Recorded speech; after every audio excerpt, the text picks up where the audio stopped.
sa isang kumpanya ng logistics sa Quezon City. Kilala si Makmak bilang isa sa pinakamaingay at mayabang na empleyado. Sa tuwing may meeting, siya ang laging nagsasalita. Kunwari ay may ambag. Pero ang totoo ay hindi naman talaga siya tumutulong kapag hindi nakatingin ng mga boss. Kung meron mang proyekto, ipinapasa niya yun sa iba. Tapos, siya ang nagpapakitang parang siya ang utak ng lahat. Mga pre, kung hindi dahil sa akin, malamang bagsak tayo sa metrics last month. Napakaswerte nyo talaga at nakasama nyo ako. Kung hindi ay hindi magiging matagumpay ang mga pinapagawa sa atin ng mga boss. Pagmamalaki niya habang nakaupo sa pantry. Hawak ang baso ng kape at nakaangkla ang mga paa sa mesa. Tahimik lamang ang karamihan sa mga kasamahan. Alam nilang hindi naman siya ang dahilan ng tagumpay. Kung tutuusin, si Val yun. Isang tahimik ngunit masipag na binata. Ang palaging nag-overtime kahit walang bayad para matapos ang mga report at project presentation. Ngunit hindi yun pansin ng lahat, lalo na ng HR manager na si Mrs. Demansa.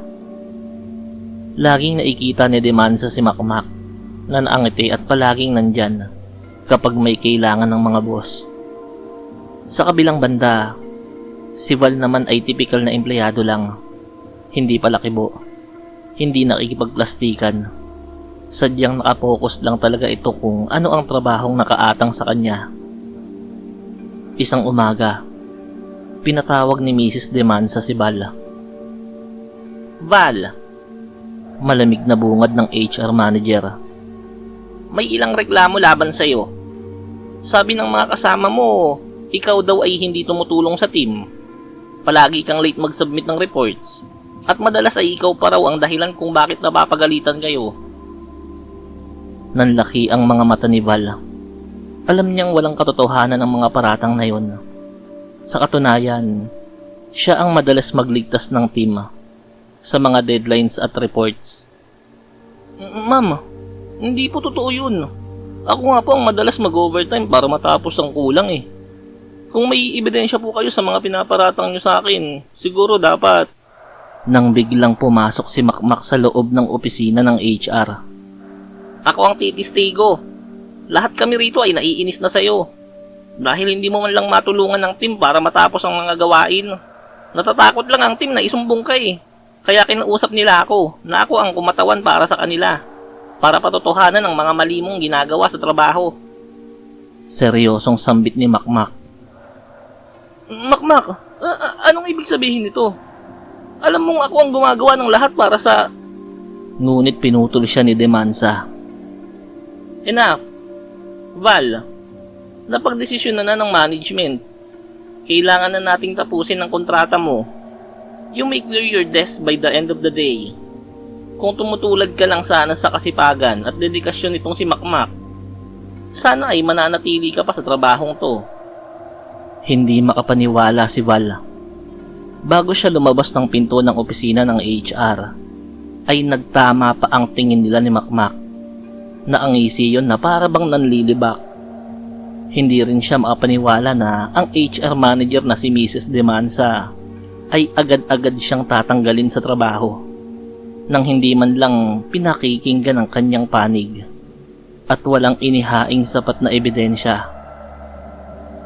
Pag-uwi ni Val sa kanilang bahay sa Bulacan, sinalubong siya ng kanyang lola Fausta, isang matandang albularyo.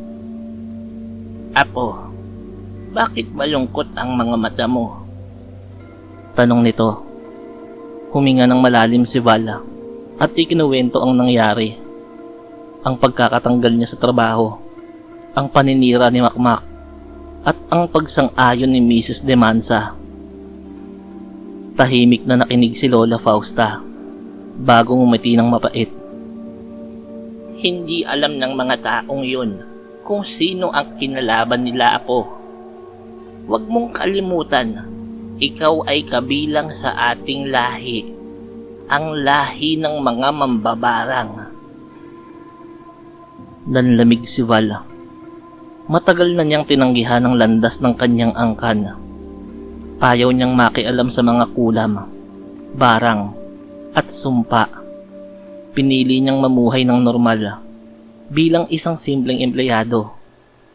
Ngunit ngayong tinanggal siya nang wala sa lugar, tila ba muling nagising ang dugong nananalaytay sa kanyang mga ugat. Lola, anya, hindi ko naman sila balak saktan. Pero kalabisan ang ginawa nila sa akin. Lumagpas na sila sa limitasyon. Wala akong ginagawang masama sa kanila eh. Ba't nila ginawa sa akin yun? Humarap sa kanya ang matanda. Kung ganon, gamitin mo ang kapangyarihan ng ating lahi. Hindi para sa kasiyahan, kundi para sa hustisya. Kinabukasan, sa opisina, nakaramdam ng kakaiba si Makmak. Habang nakikipag-usap sa mga katima, biglang namaga ang kanyang labi. Ano to? Bulalas niya sa salamin ng CR. Tumutulo ang laway mula sa kanyang bibig. Sa loob lamang ng ilang minuto, ang pamamaga ay nagpatuloy hanggang sa pumutok yun.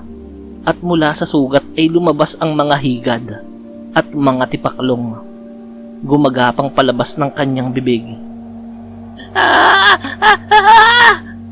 Sigaw ni Makmak, tumatakbo palabas ng banyo.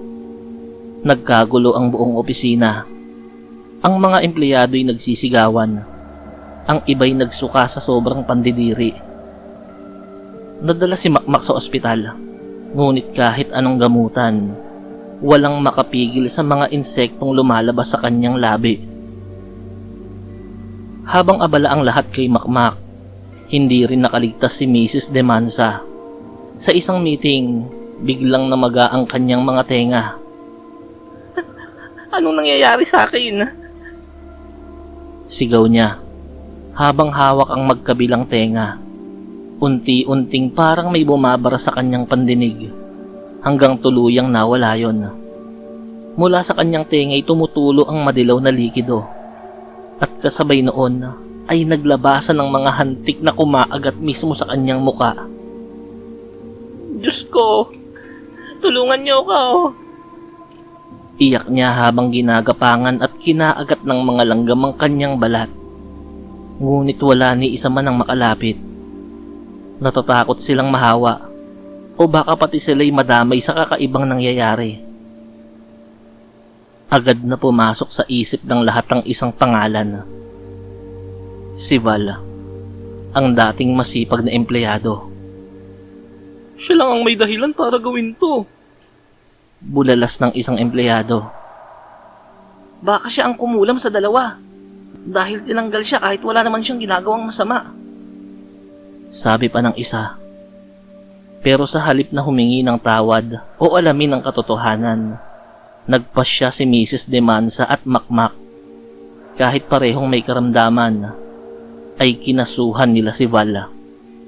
Pinadalhan siya ng demanda para sa grave theft at mystical assault. Ngunit sa korte, wala silang naipakitang ebidensya. Hindi makapaniwala ang mga abogado. Sapagkat paano mo nga ba naman mapapatunayan ang isang kulam? Lalo na't ang mga doktor ay walang makitang siyentipikong paliwanag ukol sa mga nangyari. Sa huli, ibinasura ang kaso. Ngunit hindi natapos doon. Sa halip, lalo lang nagalit si Val. Ang totoo niyan ay nais lamang turuan ng leksyon ni Val ang dalawa.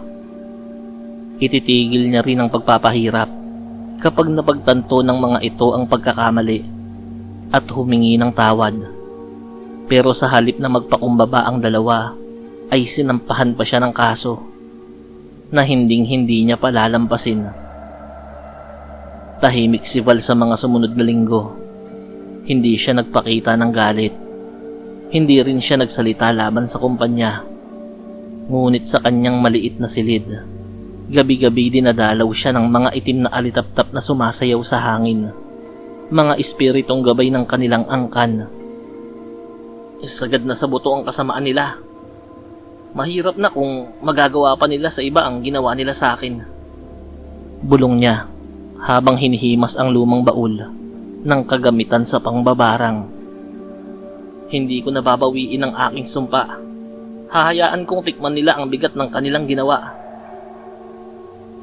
Lumipas ang mga araw at lalo pang lumala ang kalagayan ni Makmak. Hindi na lang labi niya ang naglalabas ng mga insekto. Pati ang kanyang balat ay nagbubutlig at nagpuputukan na. Pinupuno ng mga uod.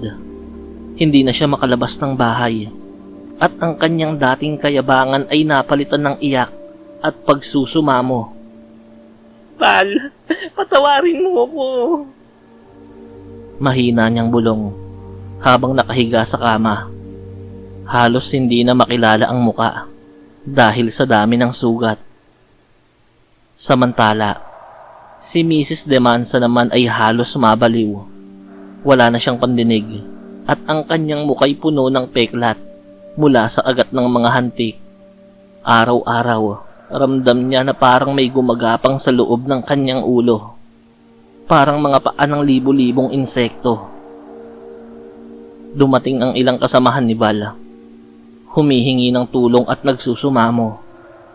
Val, maawa ka na sa dalawa. Patawarin mo na sila. Hindi mo na ba pwedeng bawiin ang sumpa? Ngunit malamig na tumingin si Val. Noong una ay siniraan at tinanggal nila ako sa trabaho. Kahit wala naman akong ginagawang kasalanan. At nang dumating sa kanilang kaparusahan ay hindi pa rin nagbago ang kanilang mga pag-uugali. Sa halip na magpakumbaba at humingi ng tawad, ay anong ginawa nila? Kinasuhan pa ako. Ang hustisya ay hindi binibigay. Ito'y kinukuha. At ngayong nakuha ko na, hindi ko na yun bibitawan. Sa huli, parehong hindi nakaligtas si Makmak at Mrs. Demansa. Namatay si Makmak sa sariling higad at tipaklong na unti-unting kumakain sa kanyang laman.